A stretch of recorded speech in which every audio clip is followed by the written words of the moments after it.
What's going on, everyone? Nacho here, back with another video. Hope you guys are having a good day today.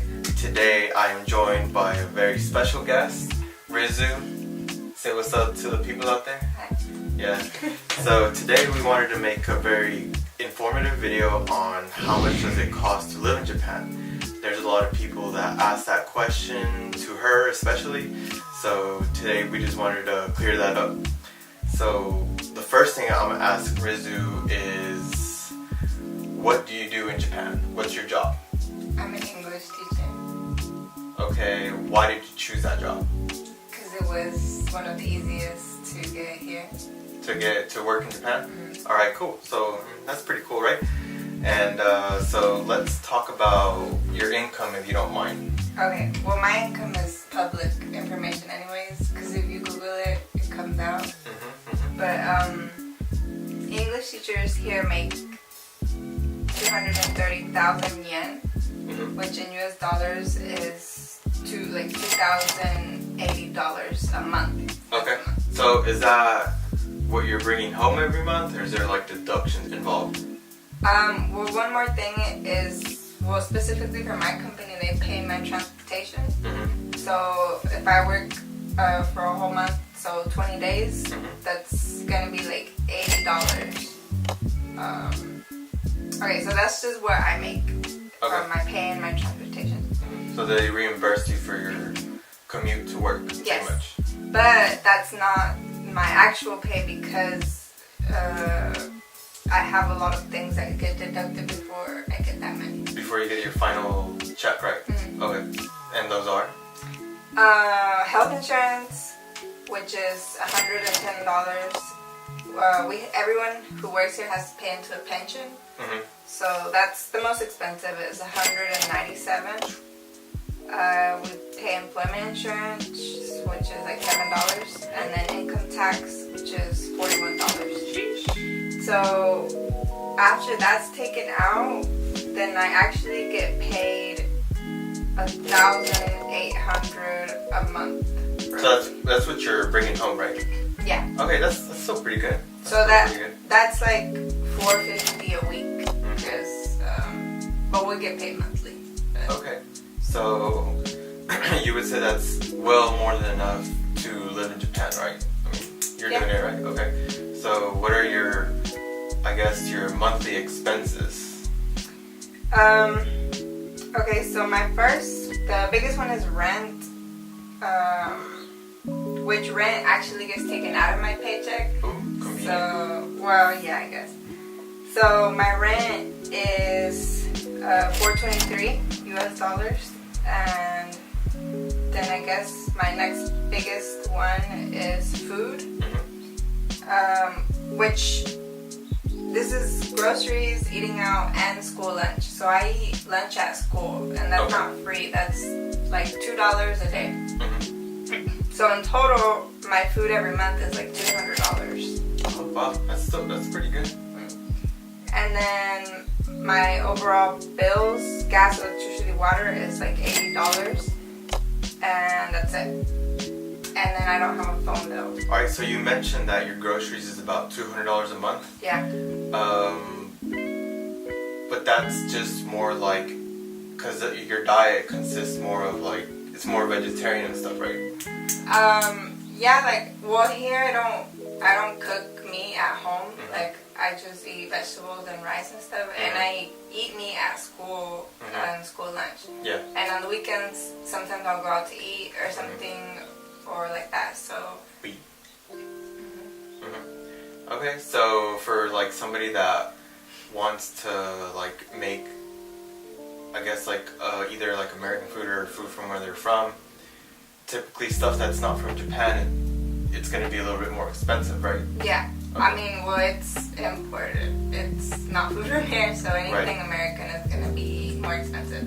So too, I save money because I try to cook Japanese food, and I buy like Japanese vegetables and things that are cheap here. Yeah. And it's usually stuff that's in season, right? Yeah, so they just have to be in season, and then they're going to be cheap. Right. Yeah, that makes sense. Maybe I guess people need to do their research more. That's why we're making this video, to help you guys out. So as far as your apartment, we've already made a more detailed video on how much that costs, right? And we broke it down bill by bill and how much it actually is for one person and two people. Also, whenever you like are in the process of leaving, there is fees you pay to leave. So like the cleaning fee is $300. Can't you clean it yourself? No. I also wanted to go back to your phone. You said you don't have a phone bill. Can you elaborate more on that, please? Okay, so the reason I don't have a phone bill is because okay, well to live here you do need a phone number, especially with my company. Right. I needed to have a phone number, but I kind of decided to not get like a real phone here for a lot of different reasons, but mainly to save money. Right. So what I did was, let me go get it. Okay, so what I did was buy a flip phone. It's not even turned on right now. What is this? Okay, so anyways. When did these come out? Anyways, whenever I got here, my company gets like someone to help us around when we first get here.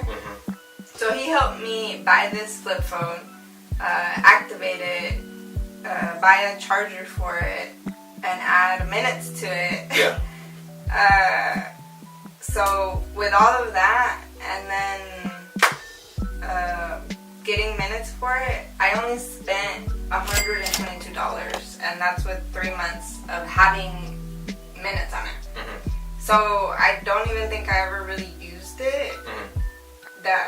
I didn't really ever use it, but it was just to have a number and to put it on paperwork and stuff like that. So after that, you know, it's not I think it's on a year it's not on a contract. Yeah. It's just... It's like a prepaid. Yeah, it just has service for a year or whatever when I activated it. Right. So then after a while it'll just not be... Like vanish? Yeah. So that's it. I only paid $120 the first time, and I've never had to use it again. So I guess that's a pretty helpful tip for other people that don't know that. This is more like a cheat code, you'd say, right? Just getting the line, and then, I mean, depending on how much you use it, just keep buying minutes or not. So, I mean, that's pretty cool. The only downside is that I don't have internet, so I just have to use my brain. I mean, that's on you all the time, so. Alright, so one more thing I wanted to go back to is your transportation. You said you pay how much a month? $80 a month. It just depends. And that's reimbursed? So that what is your means of transportation?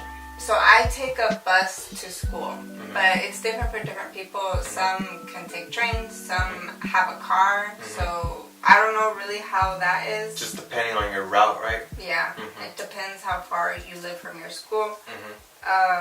But it just depends on your company. So mine just pays for mine, and that's it. I just make a claim for it and then give it back. How long is your bus ride from here to, I guess, your last bus stop? I would say in total, like walking to the bus stops and the bus ride is like 15 minutes or something. Oh, that's not bad. Yeah, at least you're getting reimbursed. I know when I was working, they didn't pay me for that, and I had like a 45-minute drive. One way? Yeah, one way. So I was driving an hour and a half every day, and yeah, that sucked. Yeah, but I guess that's really it. And then one last thing though is my company. When I first came to live here, my company suggested we bring $5,000 US, which just depends where you're from, but yeah. That was enough to cover all of this and for up to like 2 or 3 months, because you don't get your first paycheck till 2 or 3 months. But that was just specific to my company. So. Okay, so what you're saying is, like, depending on your company, they will ask you to bring like a certain amount just to get you started before you actually get paid, right? Yeah, because you'll need all that to buy all your house things. Yeah, and then all those fees and everything. That's crazy. Alright, so I guess that's it for this video. Hope you guys enjoyed. This was a first-hand look on how much it costs to actually live here in Japan, and hopefully this gave you a lot of good ideas.